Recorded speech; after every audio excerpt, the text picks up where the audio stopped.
Bismillahirrahmanirrahim. Assalamualaikum warahmatullahi wabarakatuh. Selamat datang semula ke channel Muhammad Nusyawai. InsyaAllah hari ini kita akan membincangkan satu topik yang sangat menarik. Kaya cara Abdul Rahman bin Auf. Okey, radhiyallahu anhu. Baiklah, sangat penting untuk kita, sebelum saya meneruskan perbincangan, adalah untuk kita memperbetulkan mindset kita tentang Sayyidina Abdul Rahman bin Auf, di mana kenapa beliau kaya dan kenapa beliau dimurahkan rezeki dan sebagainya, dan kemanakah dan apakah sebab beliau melakukan perkara-perkara tersebut, supaya mindset yang sama ada pada diri kita, bukan mindset setakat nak berjaya dalam perniagaan, mindset setakat nak berjaya dalam keusahawanan dan sebagainya, tetapi kita kena ada matlamat yang lebih besar daripada itu, seperti Sayyidina Abdul Rahman bin Auf. Okey, so saya akan terangkan satu persatu apa yang kita boleh jelaskan. Tiga je cara yang saya dapat lakarkan dalam video ini, insyaAllah. Dengan tiga cara ni, with the right mindset, kita insyaAllah kita akan apapun rezeki di tangan Allah SWT, rezeki pada pengatur rezeki itulah, dan apa yang kita boleh buat adalah kita berusaha sehabis mungkin.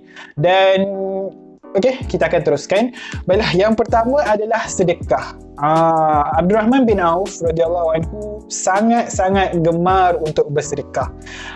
Ibnu Syihab Al-Zuhri berkata, Abdul Rahman bin Auf mensedekahkan setengah harta dia pada zaman Nabi, iaitu sebanyak 4,000 dinar.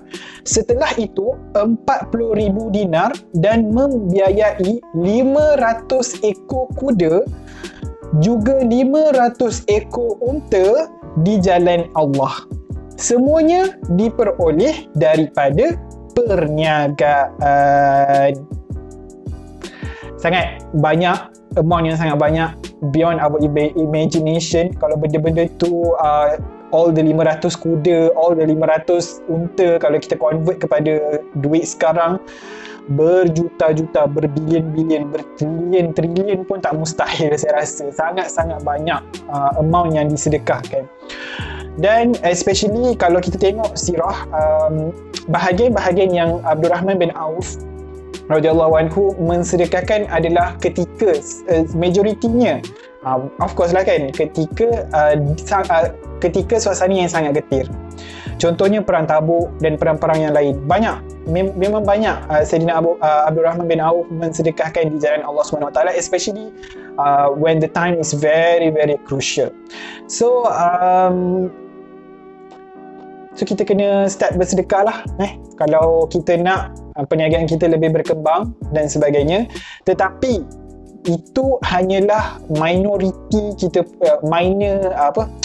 kita punya minor objektif, which is kita nak kita punya perniagaan itu lebih berkembang. Tapi kita punya our major objective, why we want the perniagaan untuk berkembang, adalah supaya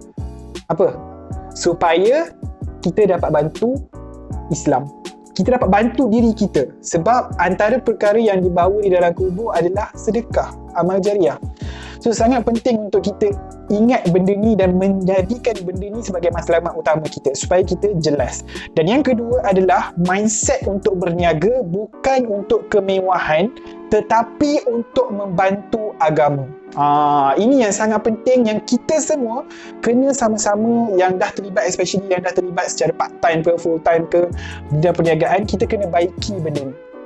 Dan juga kita kena melabur, dan kita kena ingat kita melaburkan untuk masa depan. Okey, kita buat bersedekah ke, kita buat apa sekalipun, kita buat benda tu untuk masa depan, which is akhirat.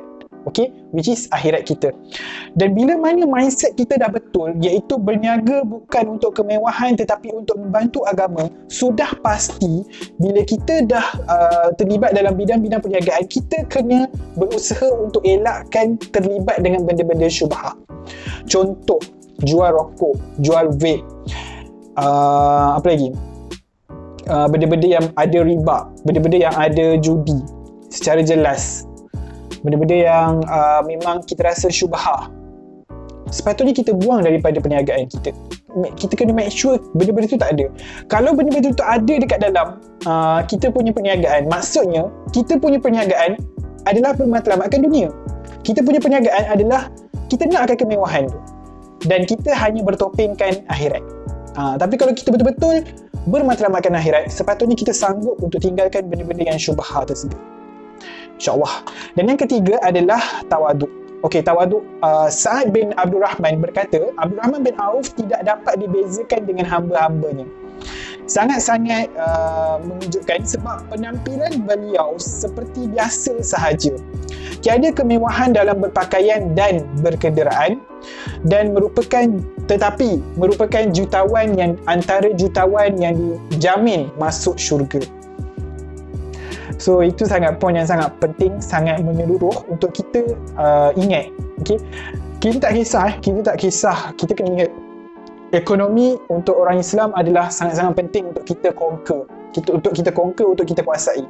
Tetapi mindset kita tu kita kena betulkan, iaitu macam saya cakap tadi, kita kena buat benda tu untuk kita membantu diri kita supaya kita tak meminta kepada orang. Dan yang kedua adalah bila agama memerlukan kewangan, bila ada orang Islam yang ada kesusahan, kita mampu untuk keluarkan duit, bantu mereka dan sebagainya. Benda-benda ni takkan dapat kalau kita tak berniaga ataupun kalau kita tak mencari rezeki. So kita perlu mencari rezeki benda-benda untuk buat perkara-perkara tersebut. Dan dan seterusnya adalah apa yang saya nampak melalui sirah Sayyidina Abdul Rahman bin Auf ini adalah beliau tidak meletakkan kekayaan, kemewahan dunia di dalam hati beliau. Beliau meletakkan di tangan beliau. Sebab tu bila mana seruan jihad ataupun seruan apa-apa perkara yang melibatkan Islam, beliau sanggup untuk melepaskan macam tu dia. Sebab beliau tak simpan dekat hati, beliau simpan kat tangan. Dan apa yang ada kat hati dia adalah akhirat. Sebab tu beliau sanggup untuk melepaskan dunia, sebab beliau yakin yang memberikannya adalah Allah Subhanahu Wa Taala.